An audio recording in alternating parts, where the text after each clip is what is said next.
poster is changing immigration regulations and UK higher education. So it will be slightly different from what you have guys presented, because I would like to say about the changing immigration regulations here in Britain, how they affect the population of international students studying in higher education institutions here in the UK, and what are the opportunities and challenges for the next 10 years.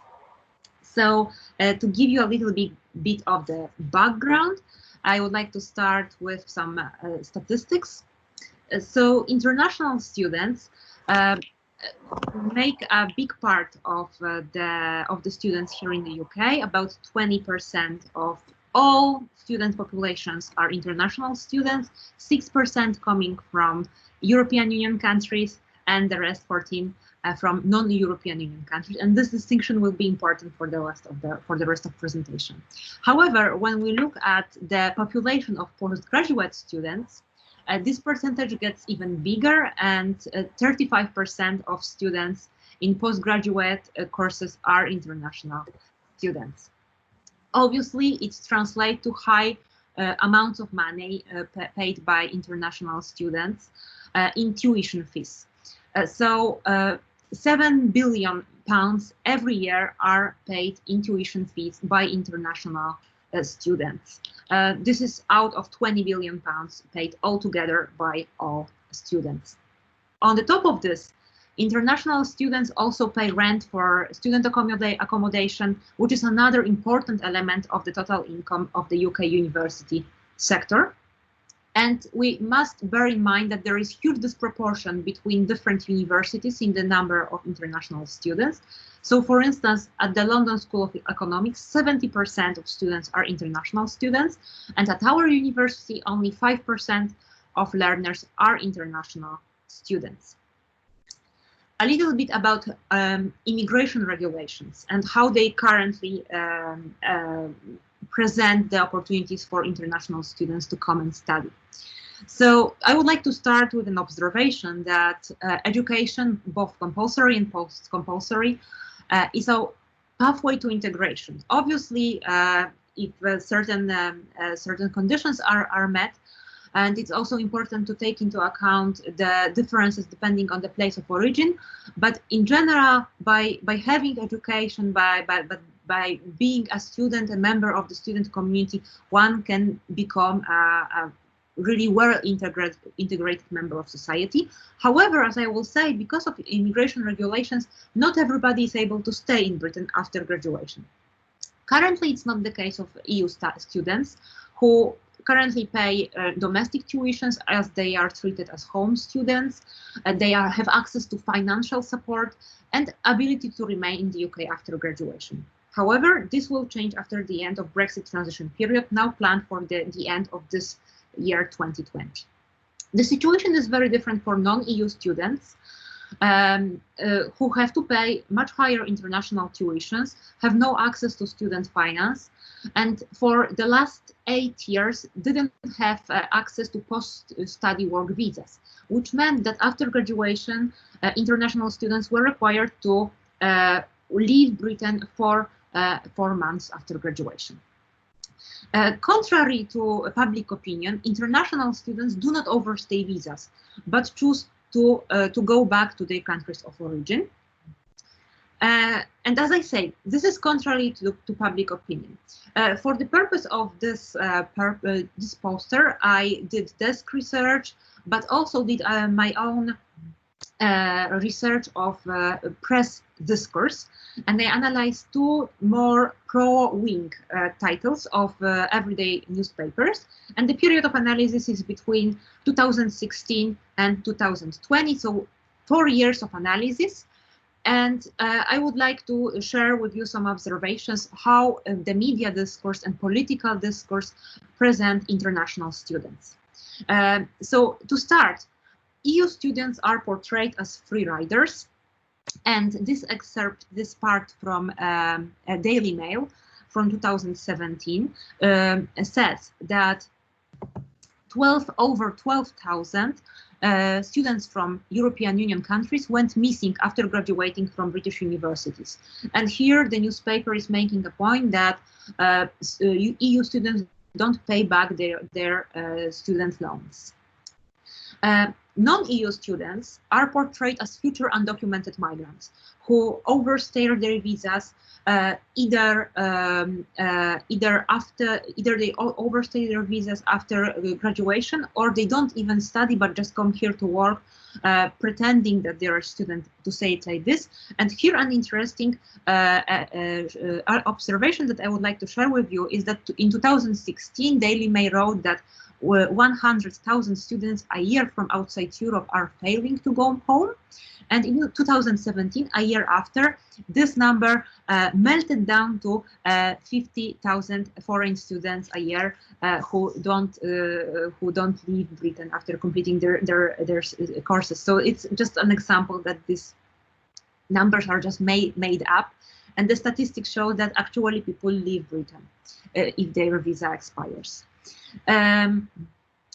Moreover, the media discourse proposes to differentiate between high-performing higher education institutions and, for instance, colleges, where, according again to Daily Mail, students just come in order to get the visa, but the real purpose of their visit in Britain is not studies. Importantly, recently there has been a change in the narratives.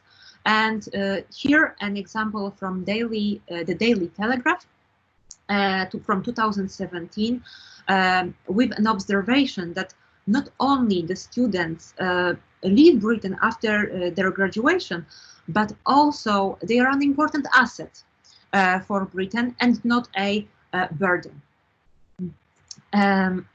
So this is how the media has portrayed international students. And this negative discourse have very much also affected the future immigration regulations. And this is something that I would like to present to you now. So that's the challenge. The immigration regulations that are very likely to affect the number of international students at our universities here in Britain. Obviously, it's impossible not to mention the C word. COVID-19 has already affected the number of students who are recruited. So we already know that there will be 50% fall in new international students who will be freshmen in 2020, in 2021, so the upcoming academic year. But it's not only a very current trend. The trend will be long-lasting. Also because of Brexit, the end of transition period, and how it will affect the European Union students. So in the next academic year, 2021-2022, the regulations will change totally for EU students, who will not be treated as home students, but as the rest of international students. Students coming from European Union, European Economic Area, and Switzerland will be required to get a visa to come to Britain. We also have to meet the financial requirement, and will not have access to student loans. When it comes to new immigration regulations that are starting next year, Home Secretary Priti Patel has announced that the post-study work visa for international students will come back. So people who will graduate from summer 2021 will be able to get post-study work visas, and there will be no cap for the number of such visas. However, there will be a limit for the number of years that people will be able to stay in Britain upon their graduation. So all these changes will affect the number of international students at the UK universities. There will be fewer international students, which inevitably will cause that international students will continue to choose UK competitors, such as Germany, who has become an important destination country for international students, or Canada, which is another English-speaking country. So the vision is pretty straightforward, and we can expect this in a very short-term period. The number of international students in the UK will be decreasing, which will first hit hard on the universities more dependent on international students, such as before mentioned London School of Economics. These schools, these universities will start recruiting more domestic students in order to compensate for the lack of or for the fall in tuition fees. This, in turn, will affect more local higher education institutions, such as University of Wolverhampton. And finally, the decrease in the number of international students will affect and will cause financial struggles for all higher education institutions. So in the light of this, I would like to propose a plan of action. Some of the measures that I would like have been already put in place by the UK government and UK universities, which is definitely a good sign. So first of all, the UK government has already announced temporary controls for the number of domestic students at UK universities. So for instance, London School of Economics won't be able to recruit huge numbers of domestic home students in order to get more money from their tuition fees, because there are caps. Another element to bring more international students to the UK are post-study work visas, something that will be put in place from the next year.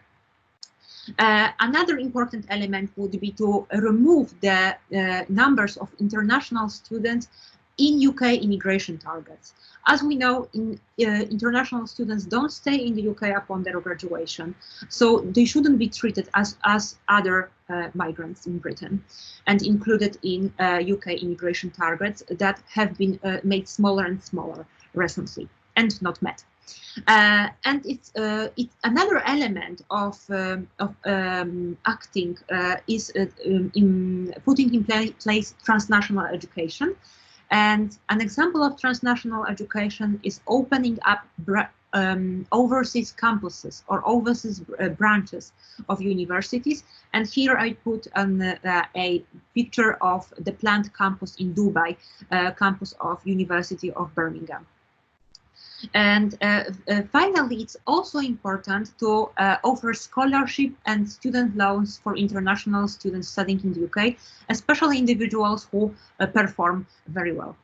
However, this plan of action also brings its challenges. So if we want to think in longer perspective, at least up until 2030, we have to bear them in mind and find a way forward. So post-study work visas are definitely a good solution. However, the problem is that there won't be any settlement road for new visa holders. After 2 years, they will be expected to go back to their countries of origin or move to some other country, which obviously makes it difficult for them to plan their life, to settle, to think about their family lives. When it comes to transnational education, which has been chosen by a lot of universities in the UK, it's very important to maintain the same quality level across international branch campuses, given that the graduates from international branch campuses are given the same diploma, so it should be comparable with the universities here in Britain. Another challenge is the mobility of on-campus and fly-in faculty. Some of the faculty members are not happy with being mobile, and situations such as the COVID-19 crisis has shown that mobility also involves certain problems. And if we were to give scholarship and student loans to international students, it's important to prevent brain drain and keep them in the UK, as they are an important asset. And so this is all that I would like to present. Also, my poster includes main references. Thank you very much for your attention.